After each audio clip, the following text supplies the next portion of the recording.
Praise the Lord, everyone. Hope you are blessed.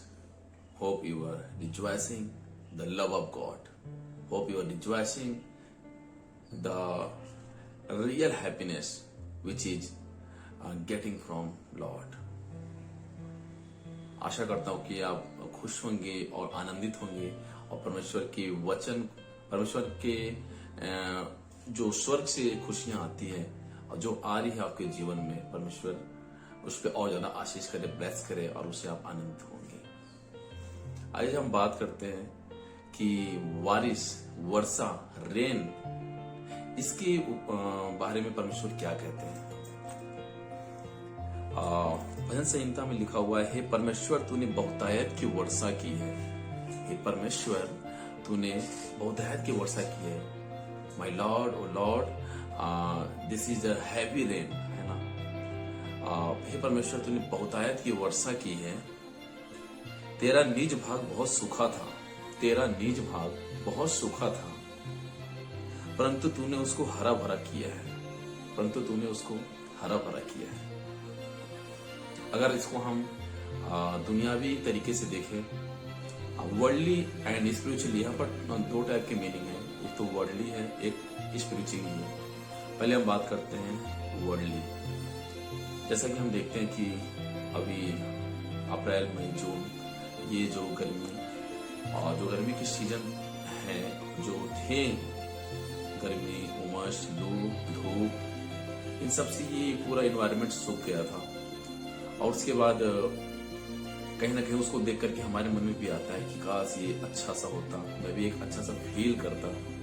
लेकिन जब ये बारिश होना स्टार्ट हुई, अभी करीब एक हफ्ते से मौसम चेंज हुआ है, और जब ये एंडिंग टाइम है जून का, तो हमने देख रहे हैं कि कहीं ना कहीं मानसून आया हुआ है और सब के सब आनंदित हैं, खुश हैं इस वर्षा को लेकर के।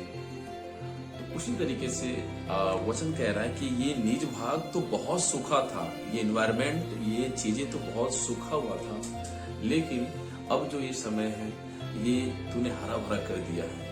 ऐसी बारिश तूने किया है कि पूरा एनवायरनमेंट हरा भरा कर दिया, सारे डस्ट क्लीन हो गए हैं, सारे सूखी चीजें हरियाली में चेंज हो गए हैं। इसको हम अब स्पिरिचुअल लाइफ में देखते हैं कि कहीं ना कहीं जब हम खोए हुए रहते हैं, जब हमें नहीं पता होता कि हम दुनिया में क्यों आए हैं और हमारा आने का उद्देश्य क्या है, हम यहाँ पास आने के बाद हमारा पर्पज क्या है, हम क्या काम करें, हम आने के पहले कहाँ थे, आफ्टर, और हमारा बर्थ से पहले हम कहाँ थे, इस धरती पे आने का पर्पज क्या है, आफ्टर डेथ हम कहाँ जाएंगे।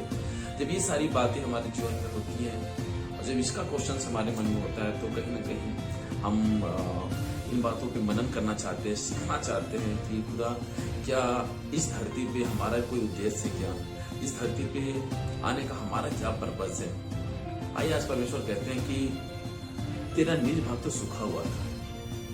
हो सकता था अब तक आप प्रॉब्लम में थे, परेशानियों में थे, कठिनाइयों में थे, ये तो लाइफ के भाग हैं, होते हैं। लेकिन after knowing the love of God, after knowing the sacrifice of God, after knowing the love of Jesus, जब हम परमेश्वर के प्रेम को समझ लेते हैं, जब हम परमेश्वर के उस बलिदान को समझ लेते हैं, जब हम परमेश्वर के उस उपस्थिति को समझ लेते हैं, उस पवित्र आत्मा के फलों को चख लेते हैं, आत्मा के वचन के फलों को चख लेते हैं, परमेश्वर के वचन की गहराइयों को हम समझने लगते हैं, उसके बाद हमारे पास कोई कंफ्यूजन नहीं होता है, उसके बाद हम आनंदित रहते हैं। तो आइए हम परमेश्वर धन्यवाद करें कि ये निज भाग तो बहुत सूखा हुआ था, हम बहुत कंफ्यूज थे, है ना, कि इस धरती पे हम क्यों आए हैं, हमारा क्या उद्देश्य है, क्या बस ऐसे ही सब कुछ करके चले जाना है।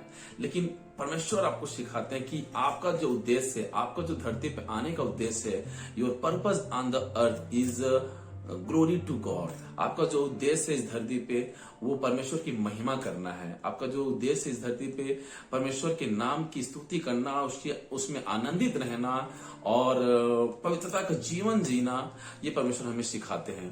तो जब हम इन उद्देश्य को सीख जाते हैं कि हमारा धरती पे आने का पर्पस जो है वो परमेश्वर की महिमा करना है, परमेश्वर की कामों को पूरा करना है, उसमें आनंदित होना है, तो हमारा जो निज भाग सूखा हुआ था वो फिर हरियाली में चेंज हो जाता है। This is the spiritual meaning of this message, of this words is, हे परमेश्वर तूने बहुतायत की वर्षा की है, परमेश्वर ने बहुतायत की वर्षा की है।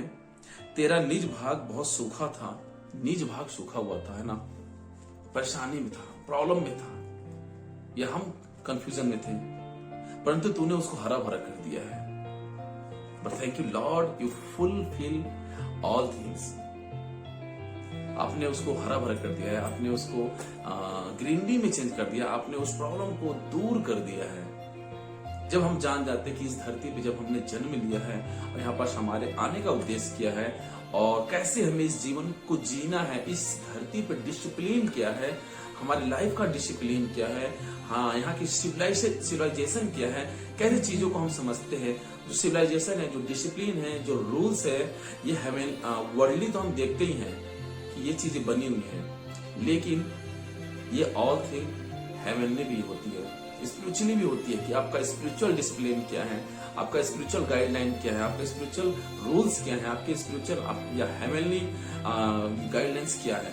जब हम इनको जान जाते हैं, उसके अकॉर्डिंग जब हम अपने लाइफ को जीते हैं कि परमेश्वर ने ये जीवन दिया है, हम उसमें आनंदित रहें, उसकी मर्जी को पूरा करें, उसकी महिमा करें और एक दूसरे से प्रेम करें, आत्मा के फलों को धारण करें। जब हम इस उद्देश्य को जान जाते हैं तो हमारा जो निज भाग तो सूखा हुआ था, जो वचन कह रहा है कि तेरा निज भाग तो सूखा हुआ था, लेकिन अब तूने उसको हरियाली में चेंज कर दिया, अब तूने उसको अबंडेंट हैप्पीनेस को दे दिया है। धन्यवाद कर सकते हैं परमेश्वर के इस वचन का कि परमेश्वर ने हमें सिखाया है कि धरती पे हम रहते हुए किस तरह से अपने जीवन को बिताएं और हमारा उद्देश्य क्या है। और भी जानने के लिए आप पवित्र शास्त्र बाइबल को पढ़ सकते हैं या कंटिन्यूटी इस मैसेज को आप परमेश्वर के वचन को सुन सकते हैं। God bless you.